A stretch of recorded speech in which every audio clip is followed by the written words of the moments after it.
샬롬. 반갑습니다. 한 주도 잘 보내셨나요?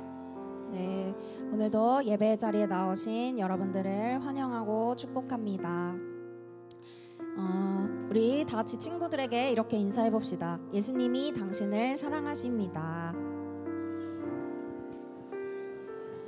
네, 왼쪽 친구한테 했다면 오른쪽 친구한테도 한 번 더 말해주세요.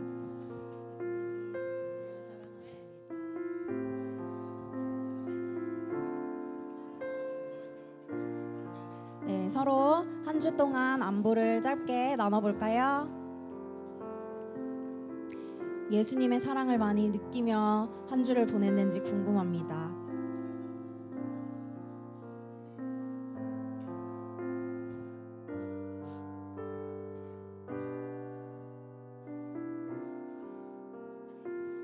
네. 우리가 세상에서 사랑을 느낄 일이 많지 않습니다. 하지만 우리 하나님, 예수 그리스도, 성령님께서는 언제 어디서나 우리를 향해 사랑을 주시고 우리를 사랑의 눈으로 바라보십니다. 우리가 그것을 기억하고 지금 우리의 예배를 받으시며 우리를 기다리고 계시는 하나님 아버지를 바라보며 우리가 전심으로 주님 앞에 예배를 드리면 좋겠습니다. 다 같이 사도신경으로 예배 시작하겠습니다.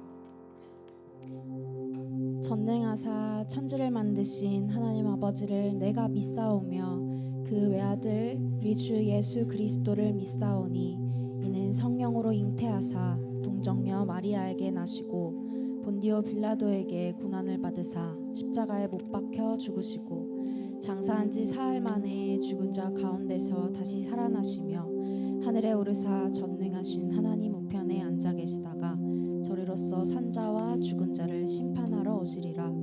성령을 믿사오며 거룩한 공회와 성도가 서로 교통하는 것과 죄를 사하여 주시는 것과 몸이 다시 사는 것과 영원히 사는 것을 믿사옵나이다. 아멘. 우리 다 같이 일어나서 찬양해 봅시다.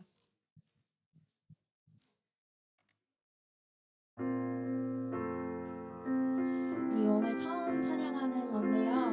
이 찬양 우리 시선이 주님을 향할 수 있도록 우리 입술을 열어 우리 다 같이 고백하면 좋겠습니다.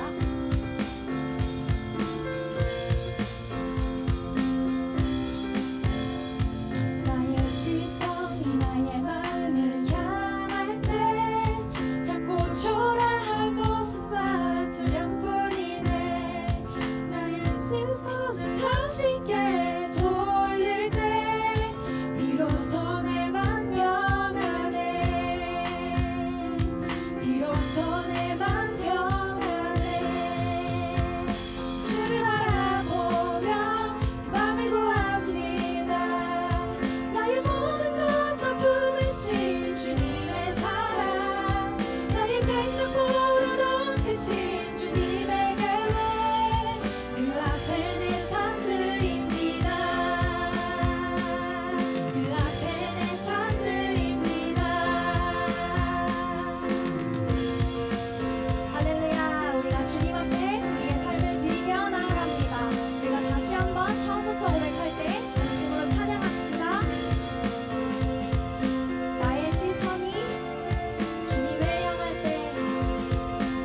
찾아주신 그 사랑, 오 주님 내 전부. 사랑해요, 경배해요, 다 주 위에 살리. 영원토록 진실하신 주 사랑을 전하리. 하늘보다 높으신 주 사랑, 바다보다 넓으신 주 사랑, 나를 향한 크고 높으신 사랑, 헛되고 헛된 그 모든 것 내게서 멀리 거두셨네. 나의 수치 자랑되었네. 영원히 감사드리리. 주님의 은혜, 날 찾아주신 그 사랑, 오 주님 내 전부. 사랑해요, 경배해요, 나 주 위에 살리. 영원토록 신실하신 주 사랑을 전하리. 영원히 감사드리리. 주님의 은혜, 날 찾아주신 그 사랑, 오 주님 내 전부. 사랑해요, 경배해요, 나 주 위에 살리. 영원토록 신실하신 주 사랑을 전하리. 우리가 이 가사를 묵상하면서 우리를 찾아주시고 우리를 위해 오신 우리 예수 그리스도의 그 사랑을 묵상하며 지금 이 시간 잠깐 짧게 기도하며 묵상하면 좋겠습니다. 우리의 전부 되시고 나의 모든 것 되시며 나의 수치를 감사로 바꾸시는 우리 예수 그리스도 앞에 다시 사신 그 독생자를 찬양하며 우리 같이 찬양합시다. 하나님께서 세상을 사랑하사 독생자를 주셨으니 믿는 자는 영생을 얻으리. 하나님께서 세상을 사랑하사 독생자를 주셨으니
죄를 짓고 있는 우리를 대신하여서 예수 그리스도께서 십자가에 매달려 돌아가셨다는 것을 내가 믿습니다. 다시 사신 예수 그리스도를 믿습니다. 나에게 구원을 주시며 영생을 주시는 예수 그리스도를 내가 믿습니다. 우리 다 같이 이 고백을 이 한 가지 고백으로 주님 앞에 나아가면 좋겠습니다. 다 같이 이 한 가지 고백을 가지고 우리 주님 앞에 나아갑시다. 다 같이 기도합시다. 사신 예수 그리스도를 믿습니다. 죄인인 우리를 대신하여 우리를 너무 사랑하시어서 십자가에 달려 돌아가시며 그 모든 편안함 버리고 이 땅 가운데에 오셔서 우리를 위해 대신 죽으시고 다시 사신 예수 그리스도를 믿습니다. 그 사랑을 믿습니다. 나를 향한 그 크고 높으신 그 사랑, 그것을 믿으며 나아갑니다. 주님을 찬양합니다. 다시 사신 예수 그리스도를 믿습니다.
기도드리겠습니다.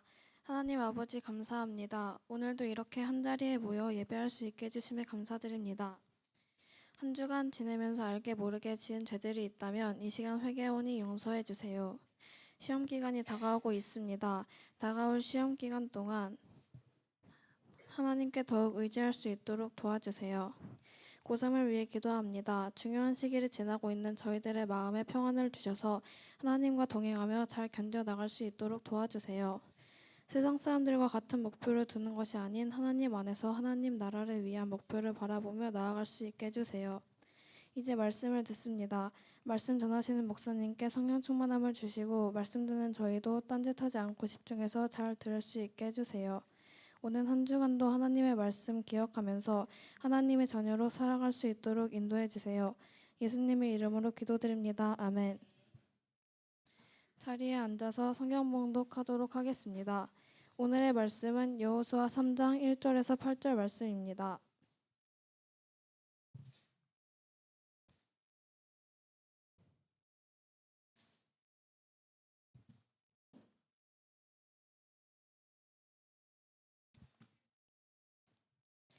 다 찾은 줄 알고 성경 말씀 여호수아 3장 1절에서 8절 말씀을 교독하겠습니다. 한 절씩 교독하고 8절 말씀은 한 목소리로 다 함께 읽도록 하겠습니다. 또 여호수아가 아침에 일찍이 일어나서 그와 모든 이스라엘 자손들과 더불어 시담에서 떠나 요단에 이르러 건너가기 전에 거기서 유숙하니라. 백성에게 명령하여 이르되 너희는 레위 사람 제사장들이 너희 하나님 여호와의 언약궤 매는 것을 보거든 너희가 있는 곳을 떠나 그 뒤를 따르라.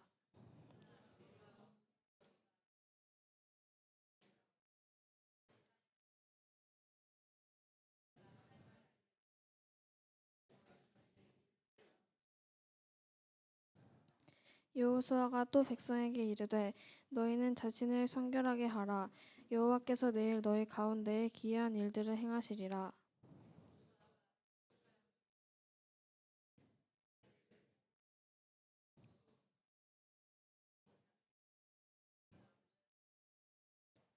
여호와께서 여호수아에게 이르시되 내가 오늘부터 시작하여 너를 온 이스라엘의 목전에서 크게 하여 내가 모세와 함께 있었던 것 같이 너와 함께 있는 것들을 그들이 알게 하리라.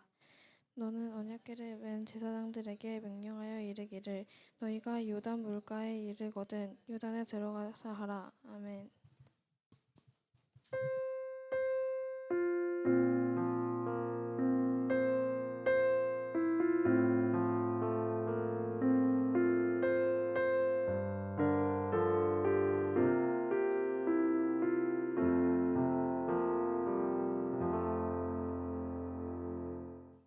자, 반갑습니다. 한 주간 동안 잘 지냈습니까? 잘 지냈어요? 어떻게 지냈어요? 잘, 열심히. 그래요. 그래요. 뭐 사고 친 사람 없지? 그래요. 자, 아, 여러분들 어때요? 여러분들 오락실 가본 적 있어요? 오락실 어디 가봤어요? 언제? 요즘에도 오락실 어딘가에 있죠? 가봤어요? 오락실? 보통 PC방 가지 않나? 그죠? 그래도 뭐 어디 놀러 갔을 때 리조트나 아니면은 길거리 돌아다니다 보면은 막 농구 게임도 하고 아니면 이렇게 게임도 하고 뭐 다른 게임도 하고 그런 게임들이 이렇게 좀 있는 아주 건전한 오락실들을 많이 봤을 겁니다. 제가 어렸을 때 저희 부모님은 저한테 오락실 가지 말라고 굉장히 신신당부를 하셨어요. 굉장히 신신당부를 하셨습니다. 그 사진 한 번만 띄워주시겠어요? 요즘 오락실은 이렇게 좀 굉장히 건전한 곳이죠. 그 부모님이 오히려 자 좀 나갔다 와라라고 할 만큼 굉장히 건전한 곳입니다. 근데 제가 어렸을 적인 1980년대와 90년대 오락실은 건전하진 않았어요. 다음 넘기세요. 예. 동네 양아치들이 동전 몇 푼을 들고 꿈과 모험을 찾아 헤매는 장소가 바로 이 오락실이었습니다. 그러니까 오락실 안에는 늘 담배를 뻑뻑 피는데 이러고 있어. 그 별의별 애들이 많았어요. 동전, 그러니까 이건 내가 여러분들한테 가르쳐 줄 게 아닌데 동전에다 새꼬챙이를 이렇게 길게 늘어뜨려 가지고 왔다 갔다 뺐다 뺐다 넣었다 뺐다 떴다 하면서 동전 넣은 것처럼 그렇게 하는 거 있고 따닥이라는 게 있어요. 뭔지 아나? 알아? 좀 뭔가 이상한데? 아는 게? 어. 그 가스레인지 보면은 이렇게 이게 스파크 튀게 하는 거 있잖아요. 그걸 떼. 그래서 그걸 누르면 스파크가 튀어. 팍! 튀어. 그럼 그걸 기계에 갖다 대. 눌러. 알아 그걸? 너 인생 2회차야? 벌써부터 그걸 알면 어떡해? 그렇게 하면 이게 전자기기가 오류가 뜨면서 동전을 넣은 것처럼 코인 숫자가 막 올라갑니다. 따다다. 그러면은 이제 그 오락실 아저씨가 그걸 이제 사장님이 보고 있다가 그런 애들은 밖으로 집으로 던져서요. 너 두 번 다시 우리 가게 오지 말라고. 자, 오락실은 항상 이제 담배 연기가 있었고 돈을 뺏어가는 소위 삥을 뜯는 일들이 비일비재했었습니다. 저도 초등학교 때 이 오락실에 갔다가 자전거를 한번 누가 제 거를 자기 자전거처럼 훔쳐가가지고 한번 고생을 했던 적이 있었어요. 나중에 찾긴 찾았어. 자, 저희 부모님께서 제가 오락실을 가지 말라고 그렇게 경고를 하셨는데 심각하게 경고를 하셨어요. 사무엘아, 오락실 가지 마라. 오락실 가지 마라. 제가 갔을까 안 갔을까? 갔어요. 갔어요. 몰래 몰래 다녔는데 초등학교 2학년 때 드디어 제가 걸리게 됩니다. 동네 형이 오락하고 있는 것을 제가 이제 뒤에서 보고 있었어요. 구경하고 있었단 말이죠. 부모님께서 이제 과자 사 먹으라고 주신 그때 당시 오락 한 판에 얼마였냐면 50원이었어요. 50원. 근데 초코파이가 50원이었다. 근데 50원에 한 판이었는데 그걸 가지고 이제 오락을 했는데 어떻게 됐을까? 걸렸죠. 동네 형이 오락하는 걸 뒤에서 이제 제가 보고 있었는데 누가 제 뒤통수를 때리는 겁니다. 돌아보니까 저희 어머니께서 약국에 들리셨다가 오락실로 들어가는 저를 보시고 제 뒤를 밟으셔가지고 제 뒤 그 뒤통수를 광동탕 병으로 제 뒤통수를 때리신 겁니다. 때리신 거예요. 어떻게 됐을까? 집으로 끌려갖고 엄청 맞았어요. 엄청 맞았지? 엄청 맞았어요. 제가 어머니께 걸렸거든요. 그래서 이제 걸렸는데 그 뒤부터 제가 오락실에 갈 수 있었을까요? 갈 수 있었을까? 제가 그 뒤서부터 제가 마음 편하게 오락실 갈 수 있었을까요? 전 갔어요. 또 갔습니다. 또 갔는데 어떻게 됐을까? 또 걸렸어. 또 걸렸어. 이번엔 비 오는 날 걸렸어. 아직도 기억해. 6월 달쯤인가 아무튼 장마철이었는데 비 오는 날 엄청 맞았습니다. 먼지 나게 맞았어. 끌려와가지고. 두 번째 진짜 많이 맞았는데 제가 그 뒤로 오락실에 또 갈 수 있었습니까? 또 갔어요. 또 갔어요. 그리고 또 걸렸습니다. 햇볕이 쨍쨍 내리쬐는 날 이번엔 저희 어머니께서 오락실 근처에서 잠복하고 계셨어요. 동네에 오락실이 2개밖에 없었거든요. 그러니까 여기 아니면 저기야. 근데 제가 집을 나가는 걸 보고 저희 어머니께서 저를 따라오시고 이제 항상 그리고 제가 놀다가 오락실에 가는 것 같으니까 그 주변에서 잠복하고 계시다가 바로 현장에서 검거됐습니다. 이번엔 저희 어머니께서 세 번째니까 어머니께서 제 안에 있는 불순종의 뿌리 뽑으시려고 하셨던 것 같았어요. 어머니께서 부엌에 들어가셨어요. 부엌에. 여러분들 한번 물어봅시다. 난 부모님한테 이런 것까지 맞아봤다. 이런 도구로 맞아봤다. 어떤 걸로 맞아봤어요? 기상천외한 거 어떤 걸로 맞아봤어요?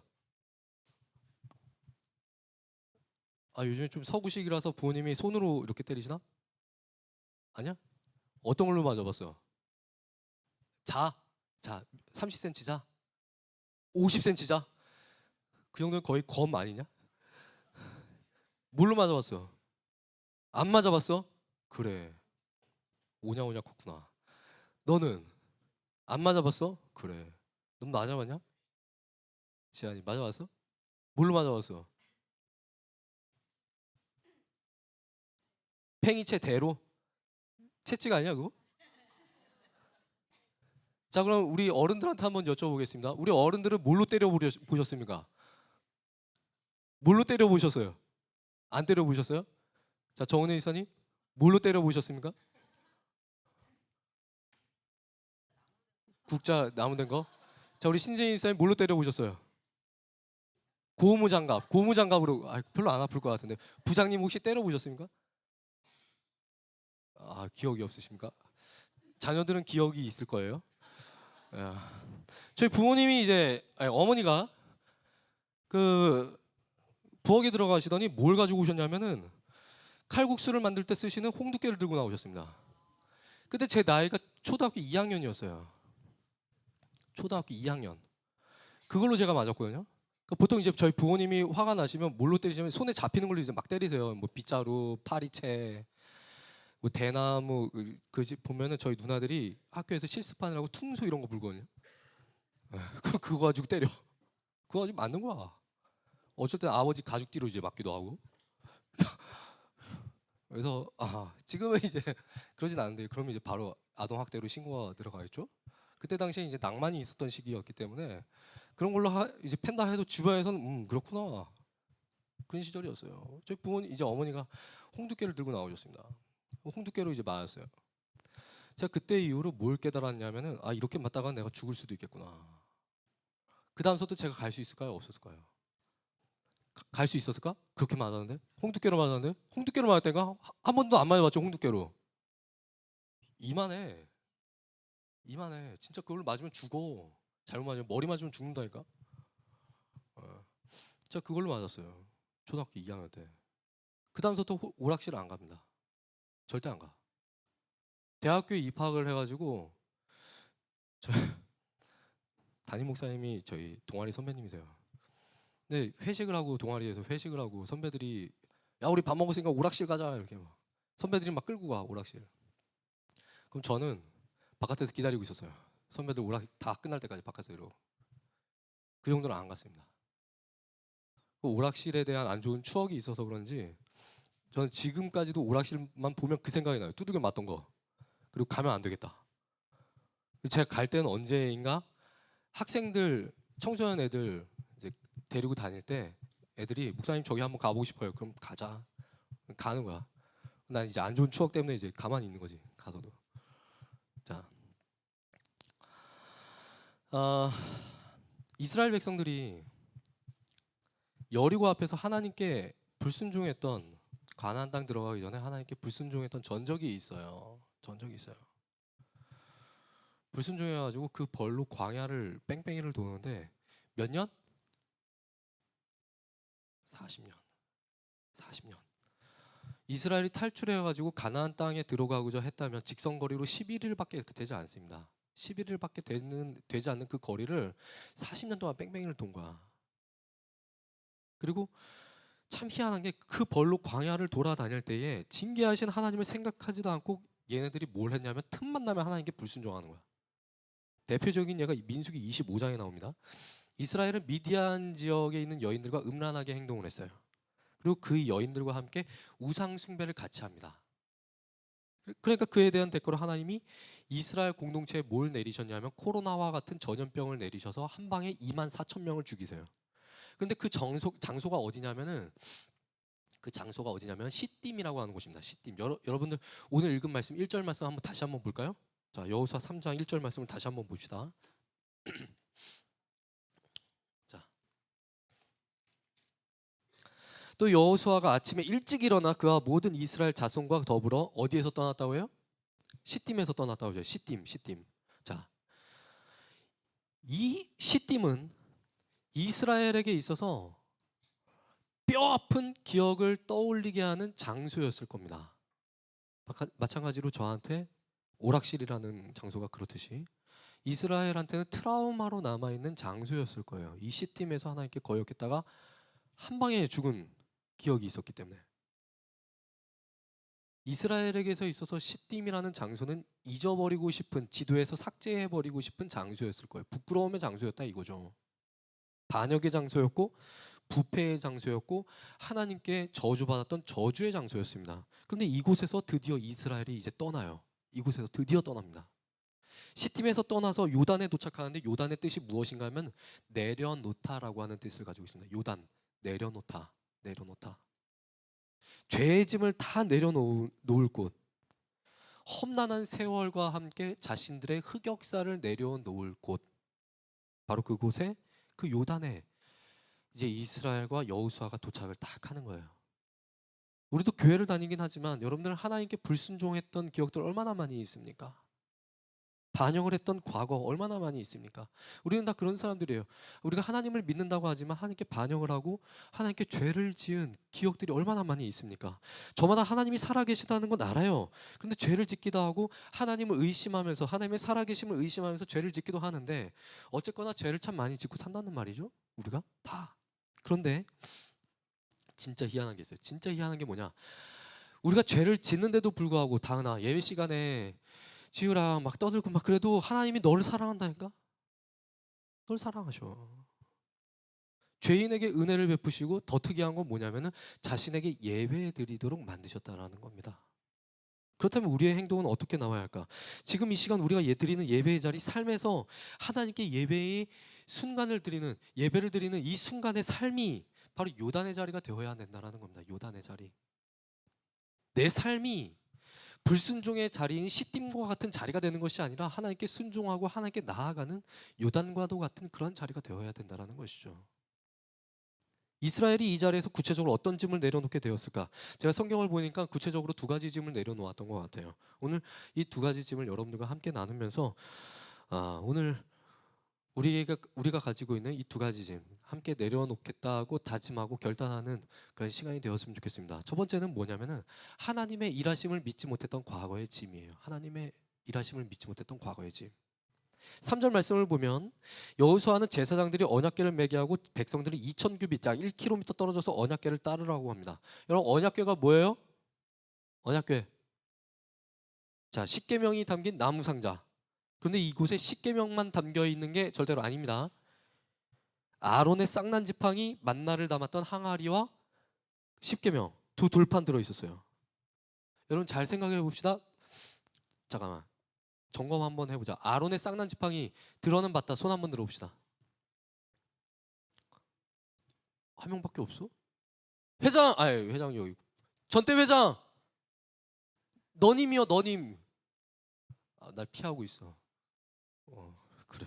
자, 아론의 쌍난 지팡이, 십계명, 만나, 이 세 가지를 생각할 때 우리가 흔히 생각할 때 뭘 먼저 생각하냐면 하나님의 전능하심과 하나님의 일하심을 먼저 생각을 합니다. 그런데 이 세 가지가 들어있는데 언약궤 안에, 이 언약궤는요 하나님의 전능하심과 일하심을 생각나게 하는 상자이면서 동시에 뭘 생각나게 하냐면은 이스라엘의 부끄러움을 담고 있던 상자였습니다. 아론의 쌍난 지팡이, 우리 주원이만 혼자 들었는데 이게 왜 생겨났냐면은 고라자손이라는 인간들 때문에 생겼어요. 고라자손이 광야에서 모세의 지도력에 반발을 합니다. 표면적으로 보면 모세에 대한 도전이었지만 내면적으로 다 따지고 들어가 보면 하나님에 대한 불신이 그 원인이었어요. 그래서 하나님은 어떻게 하시냐? 그 사람들을, 고라자손을 때리십니다. 그래서 고라자손이 무수히 많이 죽게 돼버려요. 그래서 하나님은 그 일을 기억하게 하시려고 뭘 하셨냐면 아론이 들고 있었던 지팡이에 살구나무 그 싹이 나게 하십니다. 기적을 보여주셨어요. 죽은 나무 지팡이에서 싹이 나는 기적을 보여주셨어요. 이때 하나님은 민수기 17장 10절에서 이렇게 말씀을 하십니다. 아론의 지팡이는 증거궤 앞으로 도로 가져다가 거기 간직하여 반역한 자에 대한 표징이 되게 하여 그들로 내게 대한 원망을 그치고 죽지 않게 할지니라. 이렇게 분명히 말씀하셨습니다. 두 번째는 뭐라? 만나 항아리, 만나를 담은 항아리. 만나는 광야에서 이스라엘에게 내려주셨던, 하나님께서 내려주셨던 하늘의 양식이었어요. 이 양식을 하나님이 왜 주셨을까? 이 만나에도 이스라엘의 반역이 연관되어 있습니다. 백성들이 하나님께 광야에서 먹을 것을 요구를 했어요. 먹을 것 좀 달라. 저 식량이 없습니다. 굶어 죽겠어요. 밥 좀 주세요. 양식을 요구하니까 하나님이 하늘에서 만나를 내려주셨습니다. 그 뒤에는 고기를 달라고 하니까 하나님이 또 고기를 주셨어요. 백성이 하나님께 계속 요구하고 하나님은 계속 들어주셨는데 백성의 반응이 무엇이었는가? 하나님의 일하심에 대한 반영이었습니다. 그래서 나온 말이 있어요. 모세가 이렇게 말합니다. 사람이 떡으로만 살 것이 아니요 여호와의 입에서 나오는 모든 말씀으로 사는 줄을 내가 알게 하려 하심이니라. 이 말씀이 나오는 거예요. 세 번째는 십계명입니다. 십계명이 여러분 몇 번 쓰여졌을까요? 몇 번 쓰여졌어요? 십계명이? 2번. 나 지금 누구랑 얘기하냐? 2번 쓰여졌어요. 2번. 모세가 하나님 말씀 받으려고 시내산에 올라갔지만 백성들은 모세가 오랫동안 내려오지 않으니까 그 아래에서 금송아지 만들어 놓고 클럽 만들었어요. 음주가무 즐겼다 이 말이죠. 음주가무. 그때 하는 말이 무엇인가 하면은 이 금송아지가 너희를 애굽에서 이끌어낸 너희의 신이라고 합니다. 금송아지가 니네들의 신이다. 그걸 보고 모세가 너무 화가 나니까 분노해서 하나님께 받은 2 돌판을 집어 던져버립니다. 니들은 율법을 받을 필요가 없다. 너희들은 하나님의 말씀을 받을 자격이 없다. 2 돌판을 집어 던져버립니다. 그 뒤에 다시 하나님과 대화를 나누고 2 돌판을 또 다시 받게 돼요. 십계명을 또 받게 됩니다. 지금까지 말씀드린 이 세 가지는요, 단순하게 하나님의 전능하심을 대표하는 물건이 아니었다는 겁니다. 이스라엘의 죄와 관련되어 있는 물건이었어요. 하나님의 일하심을 계속해서 믿지 못하고 반역을 일으켰던 이스라엘에게 하나님께서 직접 자신의 살아계심을 보여주셨던, 일하심을 보여주셨던 증거가 담긴 물건이었다는 것이죠. 우리가 가진 죄의 짐 중에 가장 대표적인 그 죄의 짐이 무엇인가? 바로 하나님의 일하심을 믿지 못하는 죄의 짐입니다. 우리는 날마다 우리에게 기적을 베풀어 주시면서 우리를 인도해 주시는 그 하나님을 우리가 의심하고 원망하고 하나님께 반역을 일으킵니다. 학생 여러분 중에 우리가 언제 하나님께 제가 반역을 했습니까? 이렇게 질문하는 학생도 있을 것 같은데, 우리 한번 솔직히 까놓고 얘기해 봅시다. 이스라엘 백성들이 했던 그 반역들을 더듬어 보면서 우리 학생들에게 동일하게 한번 적용해 봅시다. 우리 학생들 중에 자신의 인생에 대해서, 내 삶에 대해서, 자신의 삶에 대해서 단 한 번도 불평한 적이 없는 학생 있습니까? 자신의 앞날을 걱정하고 좌절해 본 적이 단 한 번도 없습니까? 공부할 때 하나님을 의지하는 마음을 생각하지도 않고 내가 이 시험 내가 스스로 한번 잘 준비해봐야겠다. 내가 한번 잘 준비해봐야겠다. 내가 공부 잘해야 된다. 이렇게 생각했던 적이 단 한 번도 없습니까? 내가 하는 일에 하나님을 제외시켜서 생각하는 것 자체가 하나님의 일하심을 믿지 않는 반역이라는 거예요. 언약궤에 또 뭐가 있을까? 언약궤 한번 띄워주시겠어요? 사진 한 번만 띄워주세요. 자, 언약궤가 이렇게 됐는데 여러분 이 언약궤 뚜껑을 뭐라고 했냐면은 시은좌라고 했습니다. 시은좌. 베풀 시, 은혜, 은, 자리, 좌. 은혜가 베풀어지는 자리. 영어로는 mercy seat이라고 합니다. mercy seat. 이 언약궤가 지성소에 있을 때 제사장이 양을 죽여가지고 그 피를 양동이에 담고 잠깐만 띄워주세요. 여기 위에다가 들이부었어요. 여기 위에다 부었습니다. 양을 죽여가지고 피를 언약궤 위에다가 이 위에다가 부었어요. 왜 이렇게 했을까? 인간의 부패와 하나님에 대한 반역이 이 상자 안에 담겨 있기 때문에, 상징물로 담겨 있기 때문에 하나님의 용서와 자비가 그 위에 부어져야만 백성들이 살 수 있다라는 걸 표현했던 겁니다. 우리의 삶에도 하나님의 은혜가 필요해요. 우리의 삶에 부어지는 하나님의 은혜가 필요합니다. 하나님의 일하심을 생각하지 않고 내 인생을 내 마음대로 계획하거나 내 멋대로 살아가는 내 삶 속에 무엇이 필요한가? 하나님의 은혜가 필요하다는 거예요. 하나님의 용서가 필요하고 예수님의 피가 필요하다는 겁니다. 그래야 살 수 있다는 거. 여호수아와 백성들은요, 요단강을 건너기 이전에 언약궤를 앞장서서 자신들보다 먼저 일하시는 하나님을 바라보았습니다. 하나님의 일하심을 바라보는 거, 하나님을 믿는 거, 인생의 출발점이에요. 믿음 생활의 출발점. 과거엔 하나님의 일하심을 믿지 못해서 반역을 일삼았지만 이제는 이스라엘 공동체가 이제는 그 짐을 벗어 버리려고 합니다. 우리들 가운데도 혹시 하나님의 일하심을 믿지 못하는 죄의 짐이 있습니까? 예배드리는 이 순간 그 죄의 짐을 벗어버리고 우리를 인도하신 하나님의 간섭하심과 하나님의 일하심을 깨닫는 그러한 순간이 있기를 소망합니다. 두 번째는 이스라엘이 벗은 짐은요, 정결하지 못했던 과거의 짐이에요. 5절을 보면 여호수아는 백성들에게 뭘 명령하는가 하면 자신을 성결하게 하라고 합니다. 이 말은 옷을 깨끗하게 세탁을 하는 것뿐만 아니라 성관계를 절제하는 일 등을 포함했습니다. 외적인 면과 내적인 면을, 외적인 것과 내적인 면을 모두 다 조심스럽게 다듬는 것을 의미해요. 여호수아는 강을 건너자마자 적들과 싸울지도 모르는 상황에서 무기를 준비해라, 이 말하는 대신에 몸가짐을 정결하게 해라, 똑바로 해라, 그 말부터 합니다. 왜 이런 지시를 했을까? 하나님의 백성이 하나님의 일을 할 때에 가장 기본적인 자세는 하나님께 예물을 드리고 또 어떤 훈련을 하는 것이 아니라 자신의 삶과 자신의 마음가짐, 몸가짐을 단정하게 하는 것임을 여호수아가 알려주었던 겁니다.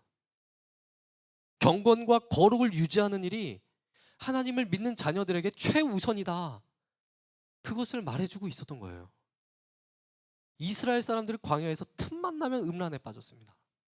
아까 전에도 말씀드렸지만 과거 시딤이라는 지역에서 음란의 문제로 하나님께 징계를 받았던 전력이 있었어요.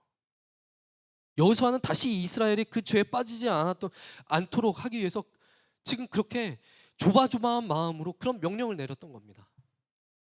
하나님의 일하심을 목전에 둔 상황에서 하나님께서 진노하시는 일이 없게끔 백성들을 단속했던 거예요. 백성들이 하나님의 일하심을 보려면 반드시 이 말씀에 순종을 해야만 했었습니다. 이스라엘에게는 과거의 짐을 내려놓을 수 있는 절호의 기회이자 하나님의 일하심을 보기 위한 기회였던 것이죠. 여러분, 하나님의 나라에 하나님의 일꾼으로서 쓰임받고 싶습니까? 여러분, 수련회 가면은 목사님이나 전도사님들이 꼭 이런 멘트 했을 거예요. 자, 이제 여러분들 우리 하나님께 쓰임 받고 싶은 학생들 손 들어 봅시다. 그럼 수련회 막 음악에 취하고 분위기 취하고 너도 나도 다 손 들어. 어떤 대형 집회 가 보니까 다 나오라 그래. 그러니까 학생들이 막 무릎 몰려가. 강대상 위로 막 다 뛰어 올라가가지고 막 다 무릎 꿇고 있어. 그랬던 경험 있어요? 여러분 혹시 해봤나? 해본 적 없어? 여러분, 하나님 나라의 일꾼으로 쓰임 받고 싶다면 학교에서 교복을 입은 자리에서 하나님 백성답게 살아가야 되는 겁니다. 먼저 정결해 줘야 돼요. 특히 성적으로 정결해 줘야 됩니다. 성적으로 정결해 줘야 돼요. 청소년기에 성적인 유혹이 얼마나 심합니까? 특히 스마트폰 몇 번 터치하면 언제 어디서든지 간에 은밀하게 야동 볼 수 있잖아. 중학생, 고등학생들이 애인과 사귀면서 서로가 너무나도 좋으니까 좋아하는 사람이 스킨십을 할 때 절제하지 않는 모습을 얼마나 많이 보입니까?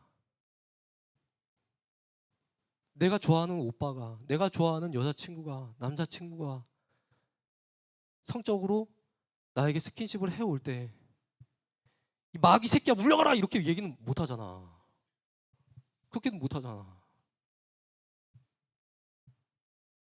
그런데 하나님은요, 자신의 백성들에게 명령하시기를 어떻게 명령하십니까? 정결해야 된다. 니들 정결해야 된다. 성적인 것들도 하나님께서 창조하신 부분이라서 악한 게 아니에요. 그런데 하나님께서 주신 이 선하고 아름다운 것을 하나님을 거부한 사회가 이제는 다 변질시켜 버렸어요. 다 변질시켜 버렸습니다. 각종 포르노, 성매매, 또 성적인 것을 연상시키는 섹스 어필 광고, 미디어 등 이런 것들이 하나님께서 만드신 귀하고 아름다운 것들을 다 변질시켜 놓았다는 것이죠. 남학생들에게만 제가 말씀드린 게 아니에요. 여학생들 포함입니다. 제가 한 10년 전쯤에 사역했던 교회에서 청소년 애들 데리고 청소년 수련회를 갔습니다. 첫날 밤을 지내고 아침 먹으러 갔는데 여학생 숙소에서 여학생과 어떤 선생님 한 분이 눈이 퀭해져가지고 숙소를 나오는 거예요. 여학생은 되게 우울해 있었고 선생님은 옆에서 그 학생을 달래주고 있었어요. 밥 다 먹고 나서 제가 그 선생님한테 도대체 무슨 일이냐고 제가 여쭤봤습니다. 선생님 하시는 말씀이 이 여학생이 숙소에서 학생들과 그 지난 밤에 얘기를 하는데 자기는 야동을 너무 좋아해서 큰일이다라고 하는 고민을 털어놓더래요. 그래서 선생님이 얼마나 좋아하냐고 이렇게 물어보니까 이 학생이 자기의 핸드폰을 보여주더라는 겁니다. 그래서 선생님이 그 핸드폰을 봤는데 이 여학생 핸드폰에 야동이 180개가 깔려 있었어요. 그래서 그걸 다 이제 선생님이 확인을 기겁을 하시고 다 보시고 그 학생과 상의해서 여러 친구들이 보는 앞에서 그 핸드폰에 있는 야동을 전부 다 지웠는데 아침에 일어나서 보니까 그 여학생이 현타가 온 겁니다. 내가 지금까지 이걸 어떻게 다 모았는데 나의 컬렉션들이 사라졌구나.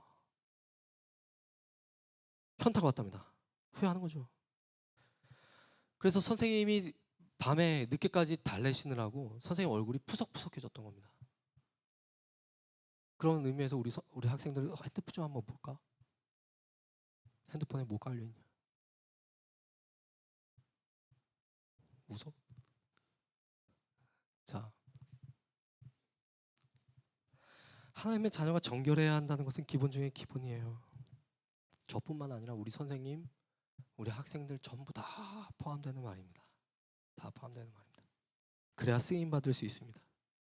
디모데후서 2장 20절과 21절 말씀을 보면요, 이런 말씀이 있어요. 큰 집에는 금그릇과 은그릇뿐만 아니라 나무 그릇과 질그릇도 있어 귀하게 쓰는 것도 있고 천하게 쓰는 것도 있나니 그러므로 누구든지 이런 것에서 자기를 깨끗하게 하면 귀히 쓰는 그릇이 되어 거룩하고 주인의 쓰심에 합당하며 모든 선한 일에 준비함이 되리라. 아멘. 여러분, 큰 집에 금그릇도 있고 은그릇뿐만 아니라 질그릇도 있답니다. 어떤 사람은 남들이 보기에 정말 대단한 일을 하는 것처럼 보이는 그런 사람도 있어요. 어떤 사람은 남들이 초라하다고 여기는 그런 일을 하는 사람도 있습니다. 어떤 사람은 쉽게 얘기해 볼게요. 어떤 사람은 남들에게 존경받는 직업, 예를 들어서 뭐 헌법재판소 뭐 그런 사람들 그런 사람이 될 수도 있고, 어떤 사람은 지금 열심히 배달 일을 하고 계시는 배달원이 될 수도 있다는 거예요. 큰 그릇과 은그릇과 질그릇뿐만 아니라 나무 그릇도 있는데 결국엔 쓰임 받는 건 누구다? 하나님께 쓰임 받는 건 누구다? 여러분들의 표정을 보면 지금 저한테 최면을 걸고 있는 것 같아요. 나한테 지금 최면 거냐? 자, 큰 그릇 있고 은그릇 있고, 금도끼 은도끼가 아니라 큰 그릇 있고 은그릇 있고 질그릇 있고 나무 그릇 있고 뭐 여러 가지 그릇들이 있는데 결국엔 쓰임 받는 건 뭐다? 결국엔 어떤 그릇이 쓰임 받아요? 금 그릇이? 그럼 질그릇은 도자기 그 나무 그릇은 안 쓰여지나? 어떤 그릇이 쓰임 받아요? 깨끗한 그릇이 쓰임 받는 거예요. 금 그릇이라 할지라도 하나님께서 은사와 재능을 아무리 많이 주셨다 할지라도 정결하지 않으면 하나님께서 안 쓰신답니다. 그게 성경의 진리예요. 그게 진리입니다. 깨끗하게 준비되어야 쓰임 받습니다. 요단에서 자기의 몸을 정결하게 했던 이스라엘처럼 여러분, 하나님의 일하심을 보려면 정결해야 됩니다. 하나님의 일하심을 보려면 정결해야 됩니다. 그런데 이 일이 우리의 힘만으로 가능할까? 성경은 우리의 힘만으로 가능하지 않다고 말씀을 하십니다. 우리 자신이 아무리 깨끗하게 살아가려고 노력해도 번개처럼 꽂히는 생각들과 마음들, 우리의 힘만으로 절대로 통제할 수 없다고 말씀을 하세요. 그래서 우리가 의지해야 할 분이 계십니다. 누구? 바로 예수님. 바로 예수님. 요한복음 8장을 보니까 가늠하다 현장에서 붙잡힌 여인이 끌려옵니다. 율법에 의하면 이 여인은 그 자리에서 당장 돌로 쳐서 맞아 죽어야 돼요. 율법으로 따지면 사형이지만 예수님은 그 여인을 둘러싸고 있던 무리들에게 이렇게 말씀을 하십니다. 너희 중에 죄 없는 자가 먼저 돌로 치라. 그리고 나서 땅에다가 어떤 글씨를 쓰세요. 예수님께서 그 땅 위에다 어떤 글씨를 쓰셨는지 누구도 알지 못하지만 이것을 보고 있던 무리들이, 여인을 둘러싸고 있던 무리들이 하나 둘씩 집에 가기 시작을 합니다. 여인은 예수님과 단둘이 남았어요. 그때 예수님께서 여인에게 이렇게 말씀하십니다. 나도 너를 정죄하지 아니하노니 가서 다시는 죄를 범하지 말라. 온 세상의 주인 되시는 주님께서 정결하지 못한 자신의 자녀를 정죄하지 않으시고 용서하시며 다시는 죄를 범하지 말라고 하십니다. 나중에 예수님께서 다시 오실 때는 심판주로 오실 거예요. 그런데 그 전까지는 기회가 있잖아요. 기회가 있어요. 우리의 구원자 되신 예수님은 오늘도 유혹에 쉽게 흔들리고 있는 우리를 보시면서 우리를 정죄하시는 것이 아니라 우리를 안타까워하시고 사랑하는 마음으로 다시는 죄를 범하지 말라고 말씀을 하십니다. 심판의 때까지. 오늘 살아갈 때 우리를 그렇게 사랑하시는 예수님을 한번 떠올려 보면서 우리가 정결한 그릇으로서 하나님께 쓰임받고 싶습니다라고 하는 고백을 한번 담아서 하나님께 기도를 올려드렸으면 좋겠어요. 그래서 이 시간 이후로 우리가 또는 여러분들이 마음뿐 아니라 우리의 몸까지도 정결함으로써 하나님께 귀하게 쓰임받는 하나님의 그릇들 다 되기를 주님의 이름으로 축원합니다. 반주해 주세요. 찬양팀 준비해 주세요. 자, 그 옛날에 여리고 정복을 준비했던 여호수아와 백성들은요, 하나님께 불순종하던 자기 민족의 과거에 이제 종지부를 찍으려 합니다. 지난 과거에 불순종하던 모습들 다 내려놓고 요단에서 이제 다 내려놓고 이제 새 출발하겠다는 거죠. 여러분들 이제 새 학기 시작한 지 한 달이 지났습니다. 4월이잖아요. 새로운 학년, 새로운 학기 시작되었는데 그럼 어떠한 마음으로 이 새로운 과정을 보내려고 합니까? 우리에게 있어서 내려놔야 할, 여러분에게 있어서 내려놔야 할 죄의 짐은 또 무엇이겠습니까? 불순종했던 과거의 마침표를 찍고자 했던 여호수아와 이스라엘 백성들처럼 우리가 가진 불순종과 여러 가지 문제점들에 이제는 종지부를 찍어야 되지 않을까 싶습니다. 이 시간에 소망 없는 내 삶에라고 하는 찬양 함께 찬양하면서 다시 한번 하나님께 돌아가겠습니다. 내 인생을 주님께 드려보겠습니다라고 하는 각오와 결단을 담아서 함께 찬양 드리도록 하겠습니다.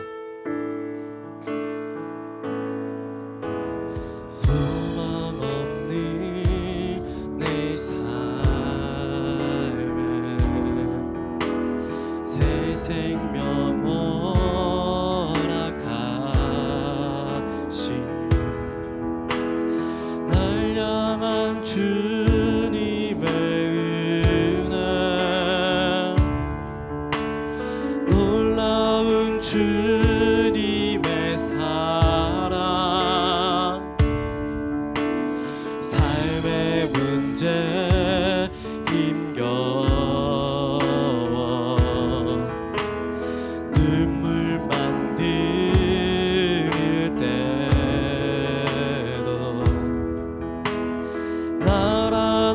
주시는 주님, 한없는 주님의 사랑 나 찬양하네. 나의 믿음 주께 드려, 나의 삶이 주를 향해 내 유일한 사랑 되신 주께 내 삶 드리리. 나의 믿음 주께 드려, 나의 삶이 주를 향해 내 유일한 사랑 되신 주께 내 삶 드리리. 우리 처음부터 고백합니다. 소망 없는 내 삶에 새 생명 허락하신 날 향한 주님의 은혜, 놀라운 주님의 사랑. 삶의 문제 힘겨워 눈물만 들일 때도 날 안아주시는 주님,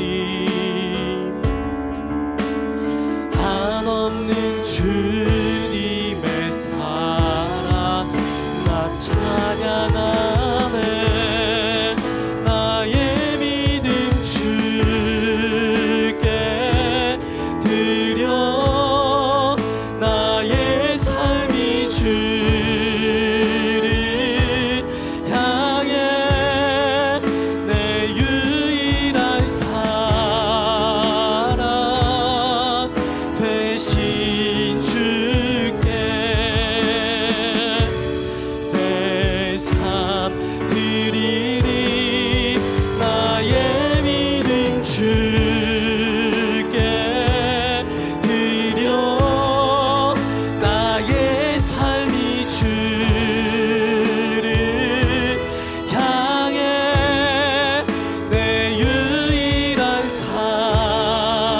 사랑 되신 주께 내 삶 드리. 나의 믿음 주께 드려, 나의 믿음 주께 드려, 나의 삶이 주를 향해 내 유일한 사랑 되신 주께 내 삶 드리리. 나의 믿음 주께 드려, 나의 삶이 주를 향해 내 유일한 사랑 되신 주께 내 삶 드리리. 여러분 이 시간 함께 기도하도록 하겠습니다. 우리 함께 이 시간 두 손 모으고 두 눈 감고 기도할 때에 주님, 이번 한 주간 동안의 삶을 내가 주님께 드리고 싶습니다. 내 삶에서 주님께 헌신하지 못했고 주님께 순종하지 못했던 내 삶을 용서하여 주시옵시고, 이번 한 주간 동안 살아갈 때에 주님을 사랑하는 마음으로 살아가게 하여 주시고 순종하게 하여 주시옵소서. 과거의 짐을 다 벗어버릴 수 있게 하여 주시옵시고, 내 삶을 주님께 드릴 수 있는 내 인생이 되게 하여 주시옵소서. 우리 주여 한번 크게 부르짖고 통성으로 기도하며 나가도록 하겠습니다. 기도합니다. 주여, 아버지 하나님, 이번 한 주간 동안 우리 학생들이 살아갈 때에 하나님 앞에 자신의 삶을 드리며 주님께 순종하겠다고 고백할 수 있는 우리 모든 학생들 되게 하여 주시옵소서. 학교에서, 학원에서, 가정에서, 친구들과의 그 관계에서 자신이 하나님께 불순종했던 모든 과거의 짐을 내려놓는 시간 되게 하여 주시옵시고, 하나님 이 시간 이후부터는 하나님께 순종하며 살아가겠다고 결단하며 하나님께 나아갈 수 있는 우리 모든 하나님의 자녀들 다 되게 하여 주시옵소서.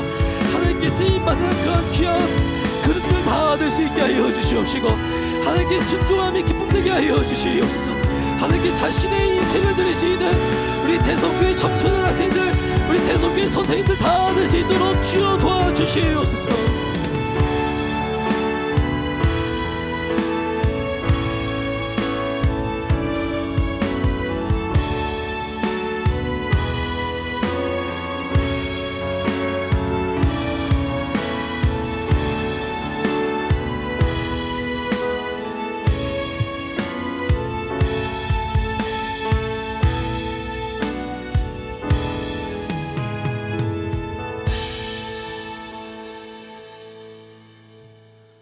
창고하신 아버지 하나님, 오늘도 우리와 함께 하시고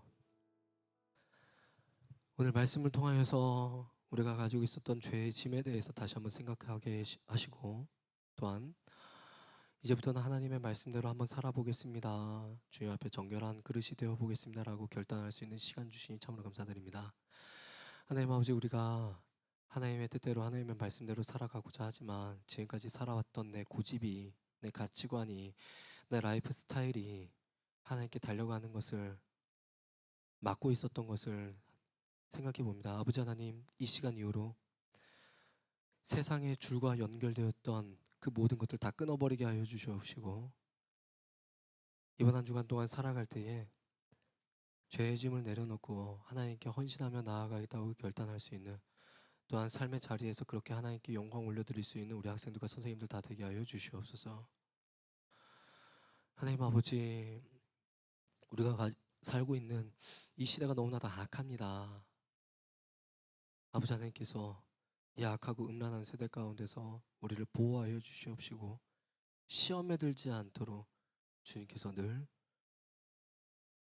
우리를 보살펴 주시옵소서. 이 시간 주님 앞에 예물 올려드립니다. 이 예물 드리는 손길들이 함께 하시고,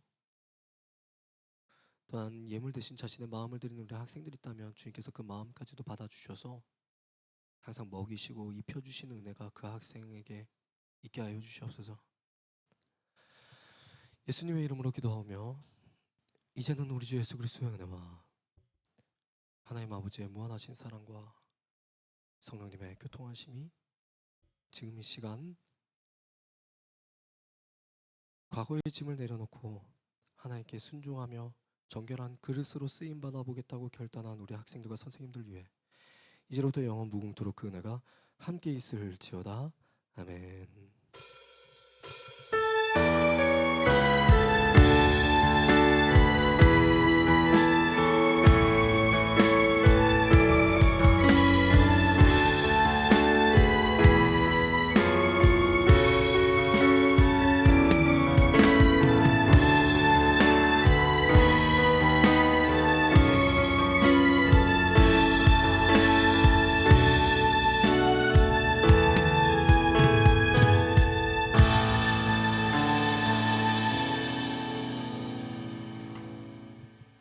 자, 우리 친구들 한 주간도 잘 지냈죠? 자, 이제 4월입니다. 4월이에요. 자, 우리 친구들 이번 달에도 시험 죄송해요. 시험 얘기해서. 네. 자, 상반기 학습 세례 입교 교육이 오늘 마지막 시간이 있습니다. 우리 8명 친구들 남아서 꼭 교육받도록 해주시고요. 자, 이번 주 토요일에 문답식이 있고요. 그리고 다음 주에는 학습 입교 세례식이 있습니다. 자, 우리 다 8명 친구들 같이 다 축하해 줬으면 좋겠습니다. 다음 주에. 네. 그리고 오늘 4월에 생일 맞은 선생님들, 친구들 오늘 축하하는 행사 있고요. 끝나고 임원들이 레크레이션 진행하도록 하겠습니다. 생일 축하하는 행사 갖도록 하겠습니다. 4월 생일자들 나와주세요. 앞으로.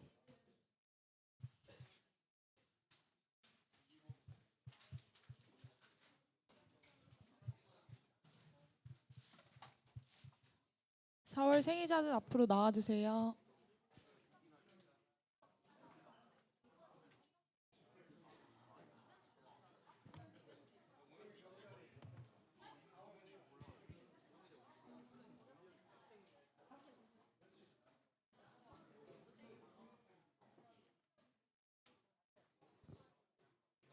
앞에 한 줄로 서주세요.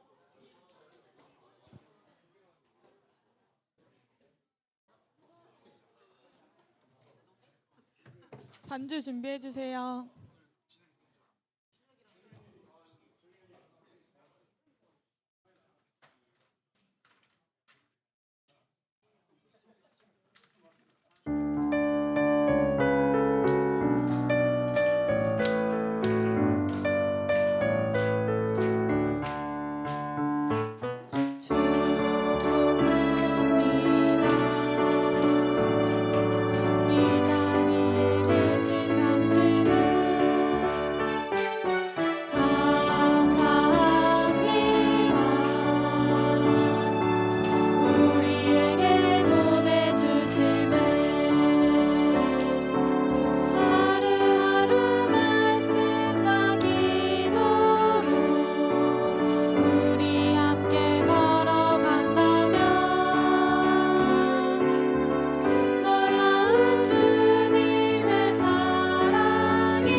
목사님 나와서 기도 한번 부탁드리겠습니다.